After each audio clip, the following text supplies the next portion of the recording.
Put it somewhere it won't step on. But now it's here. Thank you.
Well, he speaks English, so he probably doesn't.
Yeah, they're coming up in soon.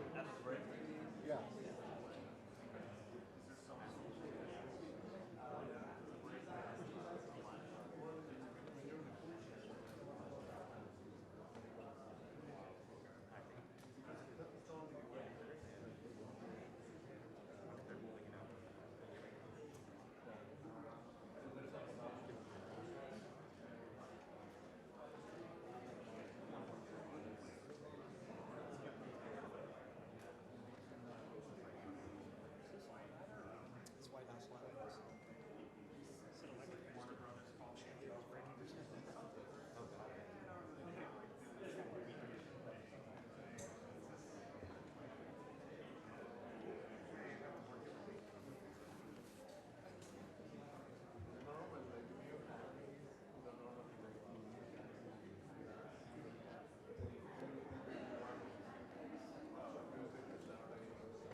set when the pressure ends.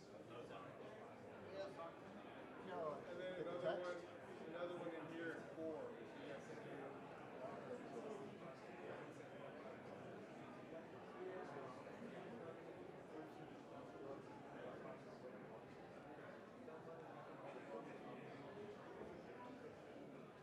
Hey, look at the wind blow in.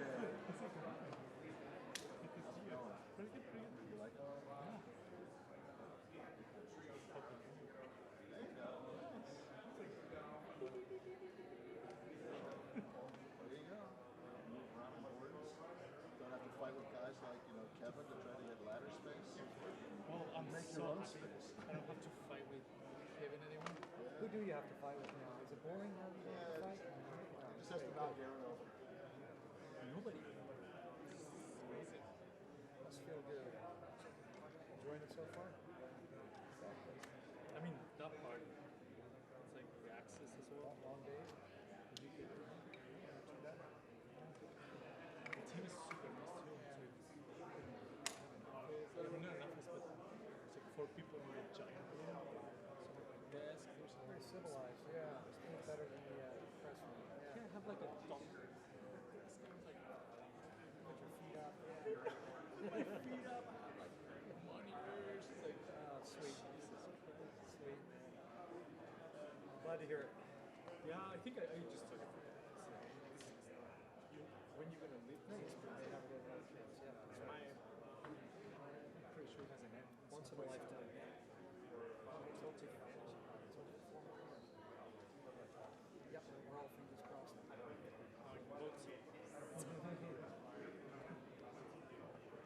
I guess the day just got shorter for everybody. Go ahead tonight.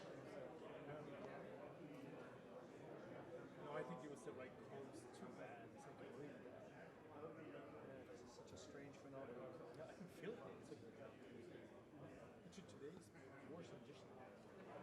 It is. Like quality and quantity. A lot of photographers are being rather liberal with Photoshop, trying to show the fog. Like Tom Brennan. I was like, You know what? I texted him and I said, I drove in this morning, it didn't look anything like that. you were like right. I felt bad. It had to be called out. And I was like, what is he like HDR, like AI or what's going on? It's like, come on, man. You can't do that. You just can't do that. Yeah, it was up here. Yeah. But it is, there's some places it's up on a picture. Yep. You can see it with your eyes, but the camera, it doesn't translate. Yeah, because if you charge the contrast, it's gonna look Exactly. a summer day was really hazy. There's really no color to it, Here there's no color. I love the picture of the New York Times. It was a bridge. Yes. Or a pier, I think it was, with the sun and the buildings, and there were like 2 monkeys. The other side. It used to be us. It used to be ours. Gracias, Victor. Poacher turned gamekeeper. That's what that is. Yeah. You just hire me because I'm tall, so I can block them. Just remember the little For people. my Scotland. Take care of the little people. That's what I always Look after our Second Amendment rights.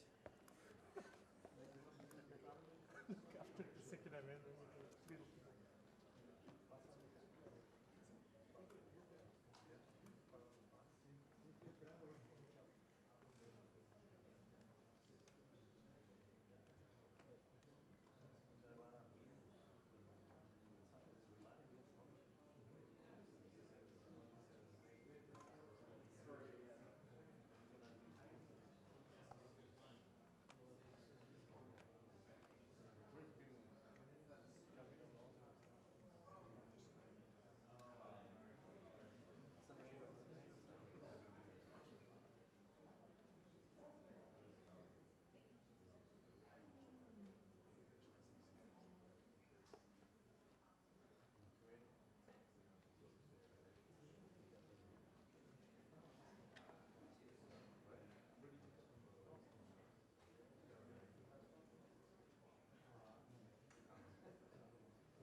actually reminds me of once we were in the cabinet meeting Yeah. with Trump. Do you remember those? I remember those very clearly. Yeah. Really long. Yes. I think it was like an hour, probably an hour, 15 or something. No, it was like an hour and a half. It was like super long. We were super bored. We didn't know what to do. And then we went back and it was Pat, not Pat Sinaski, Pat, Pat Manic? Pat Penny. And he was all the way in the back buying tickets for the Kennedy Center. He's like, hey, I'm inviting a friend. He's like, it's a girl. Like, we're just gonna like. Oh my god. Yeah, you could read it. You should have brought a book in there. And he was like looking at the shows first and then buying tickets. I was like, oh, Well, you busted me working on my back end. yeah, I had nothing else to do. Yeah. We had This was so awful. So painful. and the light is Oh, horrible. there's no reason to be in there except it was crazy. Yeah, look at this now. Here we go. 2 minutes? Oh. There's remotes back there. Kick those remotes. Oh, jeez. Look at him. So much for the remote picture. The batteries are dead now anyway.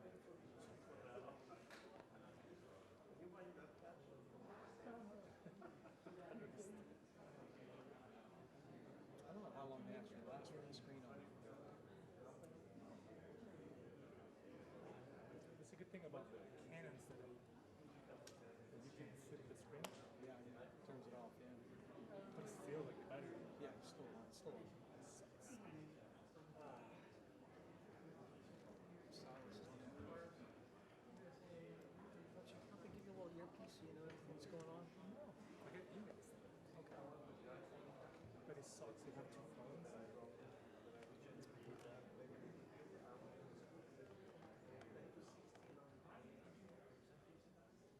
I don't like the 2 phones. It's like, what?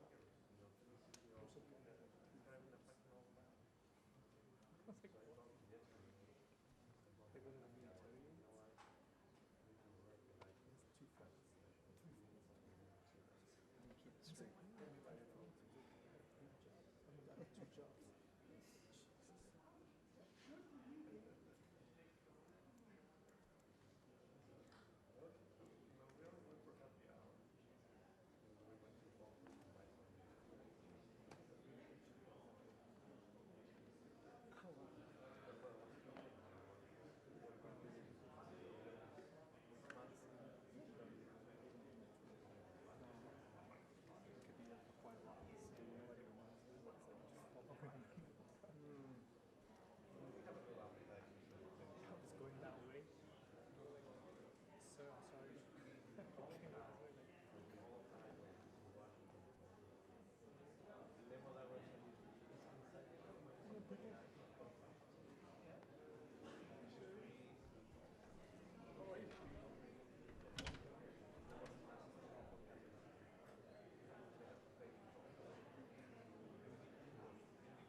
Ladies and gentlemen, distinguished guests, please silence your cell phones.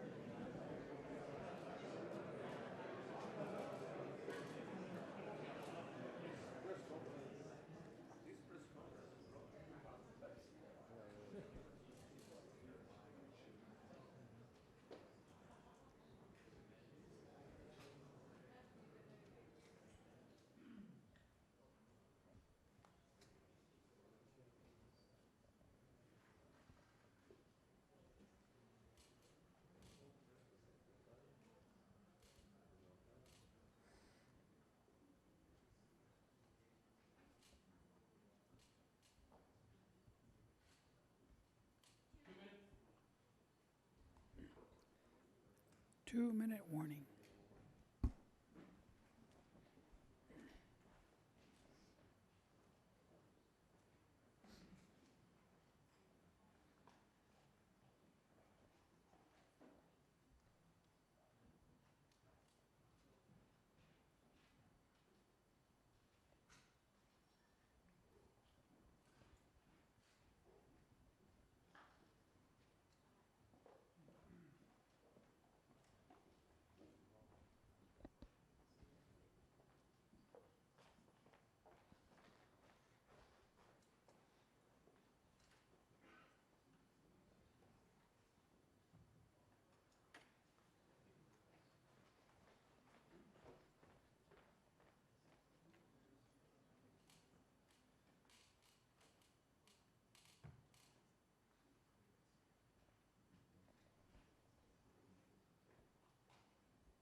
Ladies and gentlemen, distinguished guests, the President of the United States and the Prime Minister of the United Kingdom of Great Britain and Northern Ireland.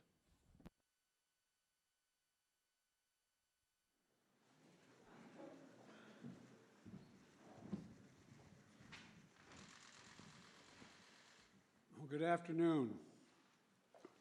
Please be seated. I'd like to start with the permission of my British friends to just say a few words about the wildfires in Canada and the quality of the air here in the East Coast. It's blanketed the communities in the East Coast and the smoke this past few days. I just put out a more detailed statement, so for the press and for the people to see, but I spoke yesterday with Prime Minister Trudeau. And I've decided, dictated a national interagency fire center response to Canada's request for additional firefighters and the fire suppression assets such as air tankers. We already have 600 American firefighters on the ground and been there for a while in Canada, including hotshots and the smoke jumper crews. And it's very important that affected communities listen to the guidance of their state and local officials from this point forward. To keep up to date on the air quality in real time, go to the app that we provided. It's called airnow.gov and check on one another. And by the way, what you'll get is something that looks like this with a calibrated piece that says when the air is clean and when the air is dangerous and hazardous. And it dictates what, to tell you the air quality in the neighborhood. Now, it's my honor to welcome Prime Minister Sunak to the White House. Rishi, you're probably tired of meeting. We met in March in San Diego to discuss AUKUS and with Prime Minister of Australia. In April, we were there for the 25th anniversary of the Good Friday Agreement in Belfast. We met and discussed again today the need to get the Stormont Institution in Northern Ireland up and running. Last month, together with our G7 partners in Hiroshima, we drove progress in everything from our shared support for the brave people of Ukraine to the common principles of engaging with China. Today in Washington, we have had important and positive discussions to deepen our bilateral economic relationship and expand our cooperation to shape the challenges and future for this remainder of this century. It's a testament to the depth, breadth, and I would argue the intensity of our cooperation and coordination, which has existed, continues to exist between the United Kingdom and the United States. There's no issue of global of importance, none, that where our nations are not leading together and where we're not sharing our common values to make things better. In our conversations today, we continue to build on all that we've achieved over these past months. We discussed how we can continue to adapt and upgrade our partnership to ensure our countries remain at the cutting edge of a rapidly changing world. Our economic partnership is an enormous strength and source of strength that anchors everything that we do together. We want to harness that power to make sure we're creating good jobs and supporting working-class families in both our countries, and that growth is shared broadly and no one gets left behind. So today, we're releasing a new plan to equip our economic partnership for the 21st century. It outlines how we can enhance our cooperation to accelerate the clean energy transition that must take place and is taking place, lead the development of emerging technologies that are going to shape so much of our future, and protect technologies critical to our national security. And a key piece of that is working together to strengthen our critical mineral supply chains and to make them more resilient so we're not dependent on any one country to meet our goals. When it comes to technology that will shape the future, like semiconductors, quantum computing, artificial intelligence, the UK and the US are working together to make sure they are developed safely and responsibly and jointly.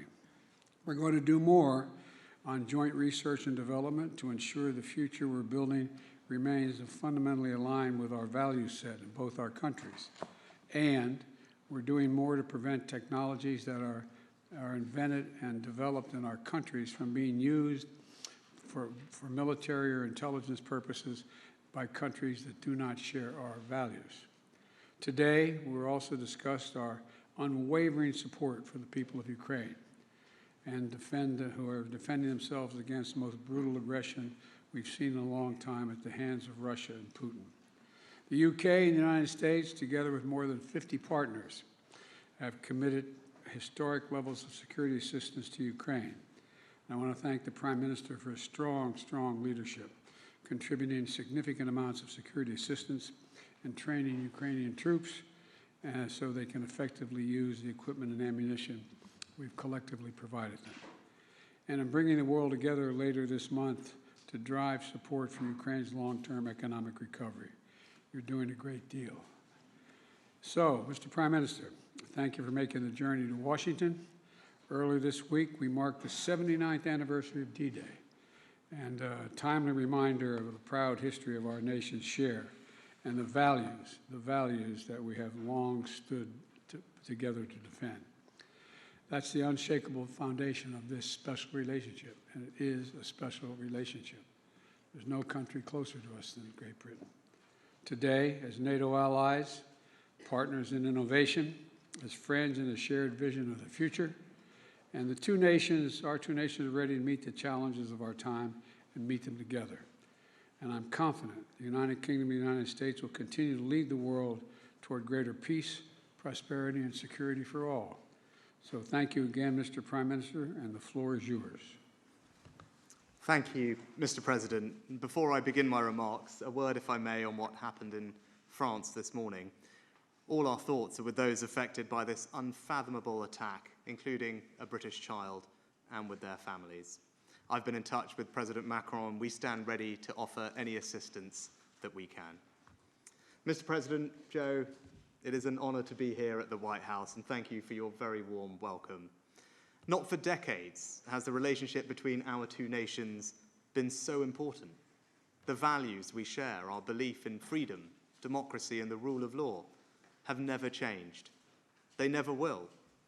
But what has changed are the challenges that we face.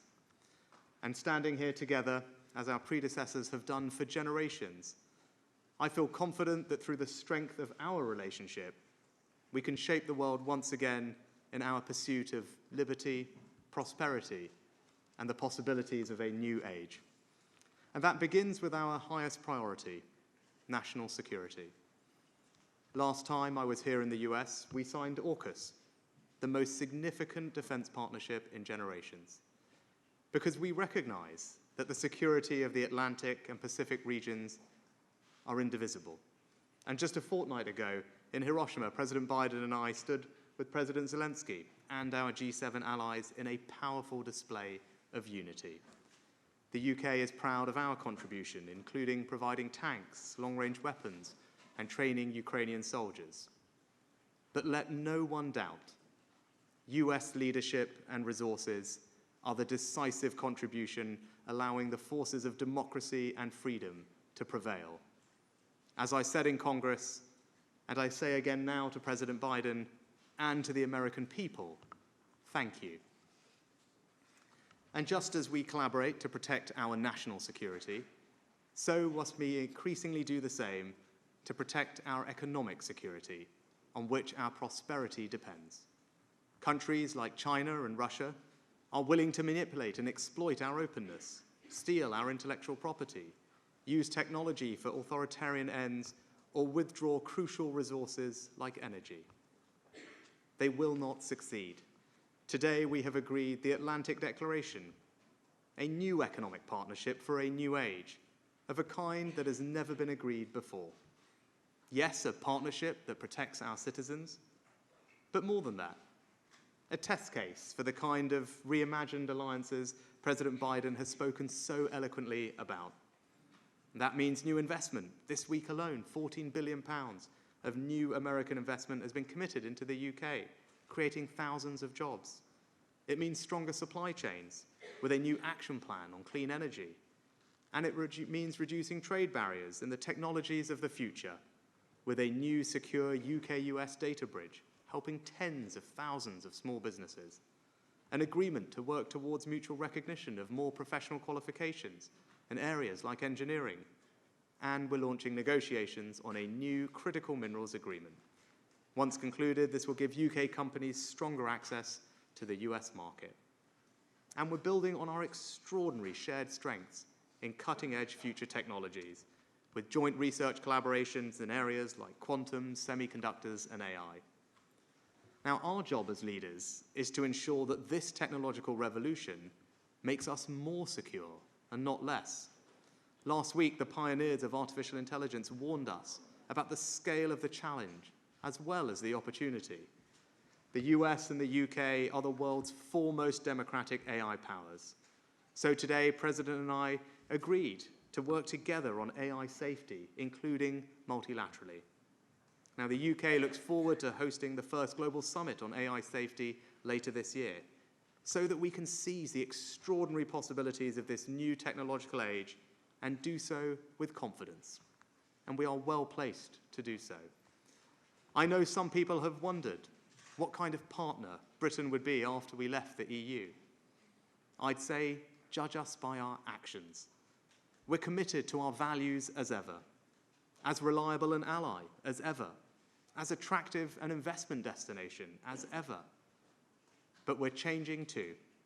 We're strengthening our relationships, not just with old friends like America and in Europe, but with new friends in the Indo-Pacific too. And we now have the freedom to regulate the new technologies that will shape our economic future, like AI, more quickly and flexibly. That is the future that we are creating in Britain. Confident, proud, and free. And let me close with a personal reflection. As Joe mentioned, he and I have seen quite a lot of each other in recent months. I gather our wives have even started to take spin classes together. And we were talking earlier about our hometowns. Joe is very rightly proud of Scranton. And I was telling him a little bit about Southampton in England, where I'm from. Now, not everyone knows this, but it was in a church in Southampton where in the days before he set sail for these shores that John Winthrop first spoke about his dream of building a city on a hill. And that reminds us that the relationship between our two nations is unlike any other. Our alliance is so strong because it is not abstract. It is rooted in our people. And it's never been about our history alone, but about our ability to grasp the future.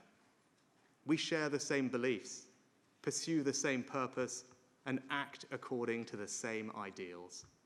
And that's why today, as we meet the challenges of our time, we can depend on each other with absolute conviction. When the United States and the United Kingdom stand together, the world is a safer, better, and more prosperous place. And that's why ours is the indispensable alliance. Thank you. Thank you, Mr. Prime Minister. All right, first question goes to James of the Financial Times, unless he left. Thank you, Mr. President. I appreciate the question. You spoke about your unwavering support for the people of Ukraine. So much of that depends on funding from the US Congress. And now with the counteroffensive underway, when do you expect to return to Congress and ask for new funding? And how much do you expect you will need? And do you think that Speaker McCarthy will agree to it, given some skeptical comments that we heard earlier this week? No, not sure, and yes. And to Prime Minister Sunak, you spoke earlier this week about the importance of finding long-term security arrangements and agreements for the defense of Ukraine for many years ahead. Do you think that, have you found a common position with President Biden on that issue? What's your preferred model for a long-term security agreement with respect to Ukraine? And does it need to be sorted out before the Vilnius summit? Thank you. Let me begin by answering your question. First of all, the Ukrainians should speak to the military operations. I won't do that from here. We've done everything we could collectively, but individually in the United States, to make them ready to support that is going to continue, and an evolving situation that we're very optimistic. In talks with the Ukrainians and particularly with Zelensky and our allies and partners on commitments to Ukraine, long-term security to deter future aggression after this war ends is the goal. And we're advancing this goal by providing them the support Ukraine needs now on the battlefield and helping them strengthen their military over the long term. The fact of the matter is that I believe we'll have the funding necessary to support Ukraine as long as it takes. And I believe that that support will be real, even though you hear some voices today on Capitol Hill about whether or not we should continue to support Ukraine and for how long we should support them. The fact of the matter is, I asked people to picture what would happen if we were not supporting Ukraine. Do we think Russia would stop in Kyiv? Do you think that's all there would be happening? I think not, and I think the vast majority of my colleagues, even the critics, think that would not be the case as well. There's much more to say about Ukraine, but I hope that answers your direct question. James, thank you for the question. If I might actually touch on your first question first, and say it's actually entirely reasonable for the American people to hear what I say and hopefully acknowledge the thanks that we have for their support of the situation in Ukraine, but also ask if everyone is doing their bit. And that's why, as I said, the UK is proud to be behind the US, the biggest contributor to the military effort in Ukraine. And I think it's right that other countries also step up and do their part. We're lucky to have America's investment in European security, but we need to share the burden alongside you, which is why defense spending in the UK has been above the 2% NATO benchmark. It's on an increasing trajectory, and we would encourage other countries to follow the lead that the US and in the UK set, because our security is collective. I think the other thing for you to know about us as an ally is we also view security as indivisible between the Euro-Atlantic region and the Pacific. That's why the AUKUS partnership is so important. That's why we're strengthening our engagement and alliances in that region too, so that the US can count on the UK as a partner and an ally, sharing the burden, but also working together in every sphere that it matters.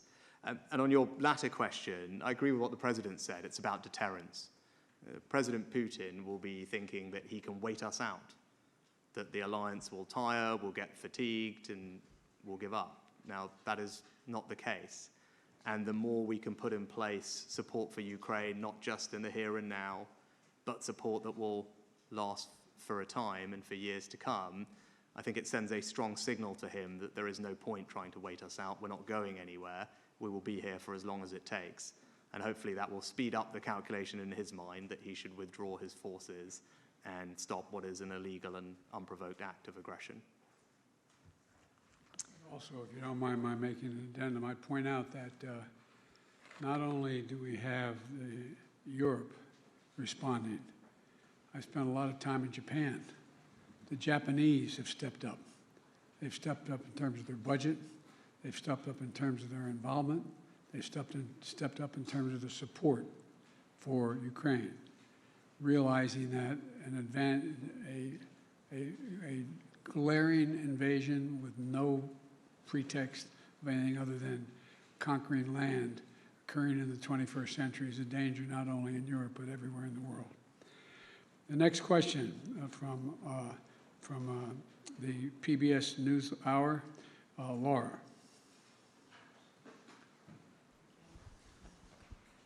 Thank you, Mr. President. I think you're going to steal the mic. That's why they. Yeah, they're holding on to it. Laura Barone-Lopez with the PBS News Hour. All over the country, Mr. President, Republican-led states are passing laws, passing anti-LGBTQ, anti-transgender laws that restrict rights in medical care. Intimidation is on the rise. This week, anti-LGBTQ protesters turned violent in California. And also recently, I spoke to the parents of a transgender girl in Texas who told me that they're afraid and that they're considering leaving not just their state, but the country. Sir, why do you think this is happening? And what do you say to parents like the ones that I spoke to those families who are contemplating leaving the country because they don't feel safe anymore? And then Prime Minister Sunak, thank you. You mentioned that AI has been a key part of your visit. What are the US and the UK, what is the UK doing with the US to protect elections and democracy from AI-generated disinformation campaigns waged at scale by foreign actors? And you also mentioned the warning letters sent by AI leaders about the potential threat that this technology, if misused, can pose to humanity. How is regulating artificial intelligence going to be any different than what has been done at the global scale so far to deal with climate change, another existential threat? Let me answer your first question. First of all, maybe quietly when we finish this, you can give me the number of that family, and I will call them, let them know that the President and this administration has their back, and I mean that. Look, as President, I was proud to end the ban on transgender troops in our military, sign the Respect for Marriage Act, strengthen the civil rights protections for LGBT Americans, and advance LGBT human rights around the globe. But our fight is far, far from over because we have some hysterical and, I would argue, prejudiced people who are engaged in all what you see going on around the country. It's an appeal to fear, and it's an appeal that is totally, thoroughly unjustified and ugly. It's wrong that a person can be married in the morning in the United States and fired in the afternoon by their employer because they're gay. It's wrong that the violence and hate crimes targeting LGBTQ people is rising. It's wrong that extreme officials are pushing hateful bills targeting transgender children, terrifying families, and criminalizing doctors. These are our kids. These are our neighbors. It's cruel and it's callous. Not somebody else's kids. They're all our kids. They're the kids, and our children are the kite strings that hold our national ambitions aloft. It matters a great deal how we treat everyone in this country. And the fact is that I'm announcing today a series of new initiatives that we're taking to protect the LGBT community. I was going to do this at the 4 out on the South Lawn. We're having Pride Day. We're going to have to postpone it because of the climate, because of the weather and the pollution out there, because of the fires. But number one, we're going to strengthen the physical safety, dedicated resources to federal coordination of better protect Pride celebrations, marches, community centers, healthcare providers, and small businesses. Secondly, we're addressing the civil rights violations, a new coordinator to protect LGBT students from book bans, which make it harder for kids to learn and may violate their civil rights at the same time. We're also engaging in mental health and other supports, more mental health resources and funding to help families support their kids, new efforts to protect LGBTQ kids in foster care, and steps to end the absolute end of LGBTQ homelessness. Congress has to pass, and I'm not giving up on this, just like they told me we couldn't get the Marriage Act passed. Congress must pass the Equality Act and send it to my desk. LGBTQ Americans, especially children, you're loved, you're heard, and this administration has your back, and I mean it. We are not relenting one single second to make sure that they're protected. Laura, on your question, it's clear that AI can bring incredible and will bring incredible benefits to society, our economies, to all of us. And actually, one of your leading venture capitalists just published an essay on this, which made the point very eloquently yesterday. And I think it's also clear, though, that it does pose very real risks that we as leaders need to be cognizant of and put in place the guardrails to mitigate against. Actually, President Biden and I had a very good conversation on this just a couple of weeks ago in Japan in one of our sessions in Hiroshima. And we are aligned in wanting to discuss with other countries what those guardrails should be. I think here in the US, you've convened all the companies together recently. We've done the same in Downing Street just a couple of weeks ago. And I think there are a series of measures that we can implement, working cooperatively, as we have been discussing, that will ensure that we can enjoy the benefits of this technology whilst mitigating against their risks. And that's what our citizens would expect. And you talk about climate change, we come together at COP to work multilaterally across multiple countries to bring down carbon emissions, to get funding to the countries that need it, to share research on how we can develop the green technologies of the future. Indeed, that's part of our conversations and agreement today.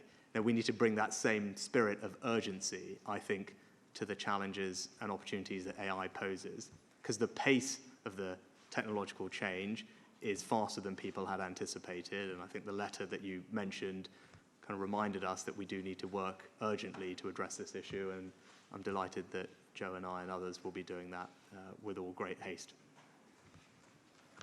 And I think a couple of questions on our end. Could I call on the BBC? Thank you. Chris Mason from BBC News. Prime Minister, your aim as a Conservative Party at the last general election was a full free trade deal with America.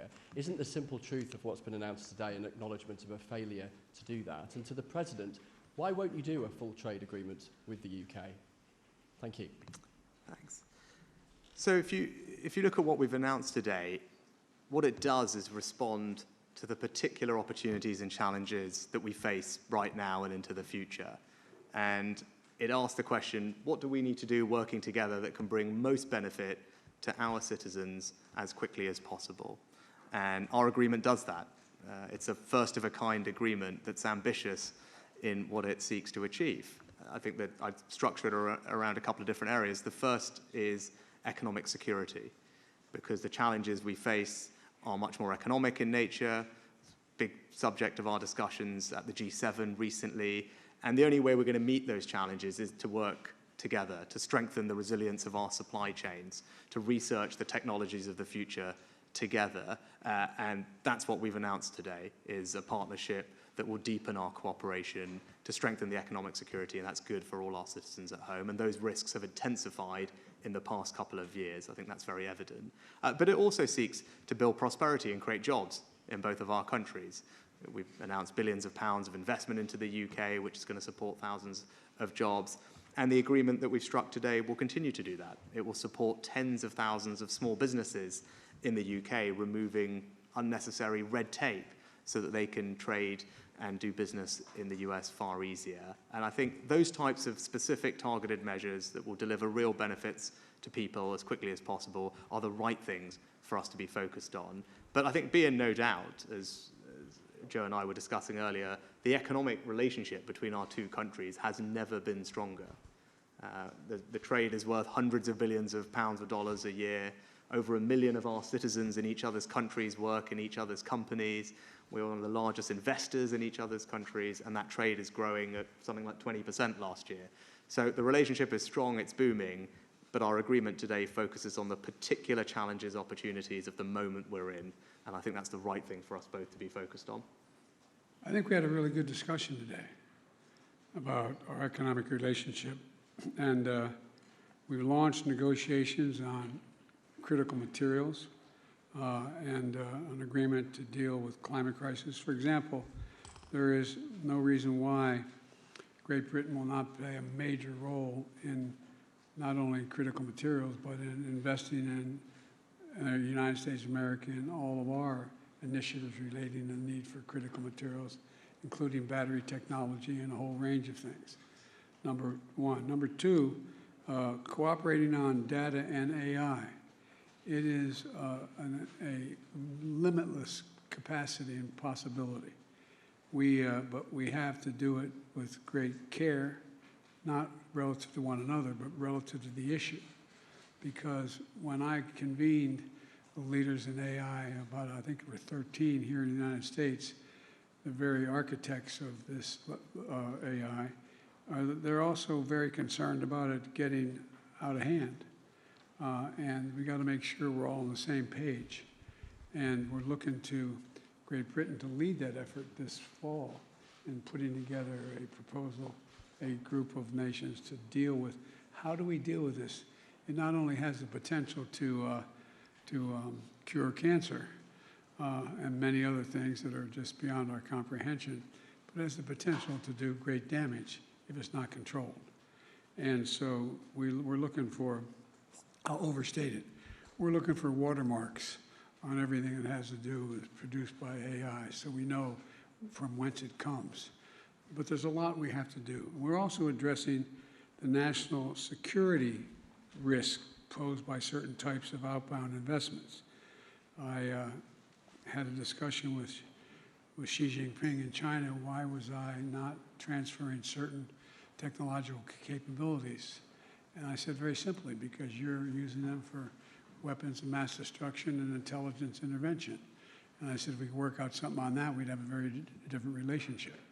So what we're trying to do is figure out how together we can make sure that we have the, let me back up and say it this way. I don't think ever in the history of human endeavor has there been as fundamental potential technological change as is presented by artificial intelligence. It is staggering. It is staggering. You have some of these leaders in the industry talking about how they're concerned whether the machine will be able to begin to think for itself, not need to be programmed. I mean, it's just, I know it sounds like science fiction, but it is close to science fiction, some of the things. It has enormous potential. And we're looking to Great Britain to help lead that effort to figure out a way through this so we're in full, total cooperation. Because there's no country we have greater faith in being able to negotiate this, not negotiate with individuals, negotiate our way through this, than the Prime Minister. And so we're in lockstep. Last question. Thank you. Last question is the Times. Thank you. Chris Smythe from the Times.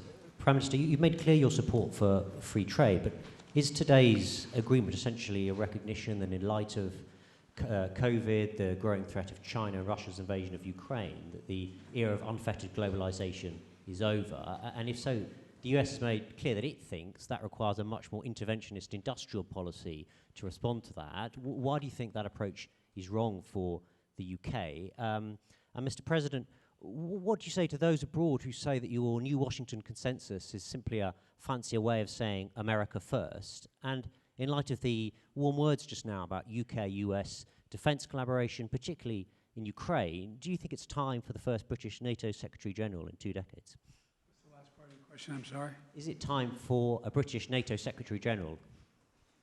Maybe. That remains to be seen. We're going to have to get a consensus within NATO to see that happen. They have a candidate who's a very qualified individual, but we're going to have we have a lot of discussion, not between us, but in NATO, to determine what the outcome of that will be. And with regard to the first part of your question you wanted me to respond to? It was about, is the new Washington consensus that you and your national security advisor set out simply another way of saying America first, which some overseas think it is? Well, look, my economic policy is totally consistent with what I think is in the interest of our NATO allies and our allies around the world. One of the things that I decided to do, and I find that the Wall Street Journal, and I'm sure there's someone here from the Wall Street Journal and other publications that are talking about Bidenomics. I didn't realize it was, I had Bidenomics going, but the bottom line was this, that the fundamental change is taking place in terms of international trade. Nobody in, at least very few people in the United States, and I suspect around the world, knew what a supply chain meant, what they were talking about with supply chain. When we found out during the pandemic that the reason why we couldn't build automobiles was because the outfit that we got our semiconductors from in Southeast Asia had shut down because of the pandemic, we realized that I decided that no longer would we rely on one center of support for any of the things that are needed for our economic growth. And I made it clear to all our NATO allies and our partners as well that although we were going to generate for example, an AI capacity here, a semiconductor capacity here in the United States, attracting literally several $100 billion in investment, that was available to all of our allies, all of our friends, and they're investing as we are, and benefiting in a similar way. The bottom line here for me is that I think that the world is changing in a way that globalization is still real, but the measure of what we used to call in the United States trickle-down economics, where if the trickle-down economics resulted in both Democratic and Republican administrations for generations, in making sure we found the cheapest labor in the world, sent the product sent the work to that neighbor or those neighbors who have the cheapest labor, and they send back their products. Well, I'm not doing that anymore. We're going to make sure that we, in fact, have a flip of that. We're sending capacity here in the United States. We're attracting capacity to build here in the United States and send product overseas, not the reverse. And I know it sounds simplistic, but it's working so far. And it's not going to hurt any of our allies or friends in terms of the trade piece of this. Matter of fact, I'm finding they're benefiting from it as well because they're engaging in it with us. And at home, they're doing similar things. So that's why we talked about the need to have relationships in terms of certain materials, the battery technologies, the share. We rely on Great Britain to produce a lot of that for us. So it is increasing trade, but right now it looks like it is because the United States is doing so incredibly well. It makes it look like it's only the United States. It's not. It's a change in direction in terms of how we view generating economic growth. And just to add to that, I'd say I'm absolutely of the view that the United States, this president, does not believe in zero-sum competition amongst allies. That's what we declared together with our G7 partners just a few weeks ago in Hiroshima. This is a president and an administration that is completely attuned to the needs and concerns of its allies on these issues, and you can see that. Today, as the president said, we're launching negotiations between the UK and the US on a critical minerals agreement so that the US can provide us with that interaction and cooperation we need. And the Atlantic Declaration that we've announced today just talks about strengthening, deepening our cooperation. It's not about looking in and being protection, it's about the exact opposite of that. And it's about strengthening that cooperation across the full spectrum of economic, technological, and other spheres. And that's what you will see. You'll see that from the president, you'll see it from me, you'll see the UK and the US working even more closely together on all the big economic issues of our time, because that's what the moment demands, and that's what our citizens need us to do, and that's what the president and I plan to deliver. It's not just our citizens. Look, the global south, there are going to be 1 billion people in Africa very shortly. 1 billion. At the G7, it was originally called Build Back Better World, but we're talking about there's a new PPI, anyway, an industrial policy that we're all signed on to provide the countries in Africa and in the global south an opportunity to grow, significantly grow, which benefits the United States, benefits Europe, benefits every country. Because the reverse is true. If we don't figure a way in which these countries can grow and participate and be able to build infrastructure. You know, the Chinese have a Belt and Road Initiative. Well, the Belt and Road Initiative turns out to be a debt and confiscation program, not going very far. But what we're doing, and we're going to be doing with our NATO allies, with the G7, is providing opportunities. For example, Angola should be in a position very soon to have the largest solar facility in the world, generating significant amounts of energy.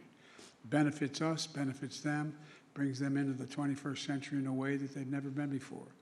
We're talking about building, and I have my team putting together with other countries as well, to build a railroad from the Pacific Ocean, from the Atlantic Ocean, all the way to the Indian Ocean. Never occurred before. How our departments of agriculture are working with these countries. So there's a significant amount of cooperation, not to hoard capacity, but to expand capacity, to further expand opportunity, because we all benefit from it. And one thing I've learned is that we are not going to be able to deal with the global warming, which is the most consequential threat to humanity, if we don't do it, unless we engage more together, not fewer, not less together. And so the United States will do what it can do well and invite all of our partners to be part of it if we can. Thank you. Thank you.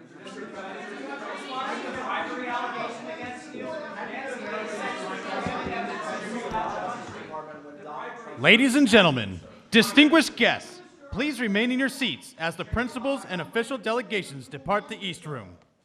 I'm supposed to walk off the stage now. But wait. The bribery allegation, Congresswoman Nancy Mace says there's damning evidence in that FBI file that you sold out the country. Do you have a response to the congressional Republicans?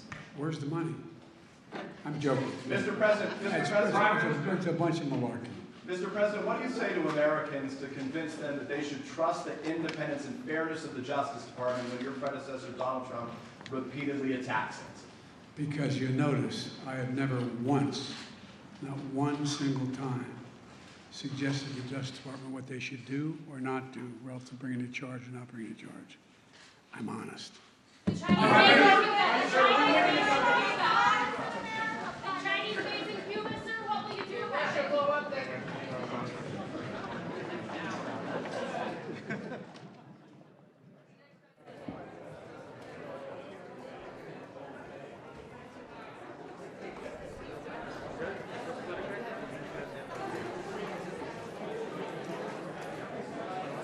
Numbers, okay.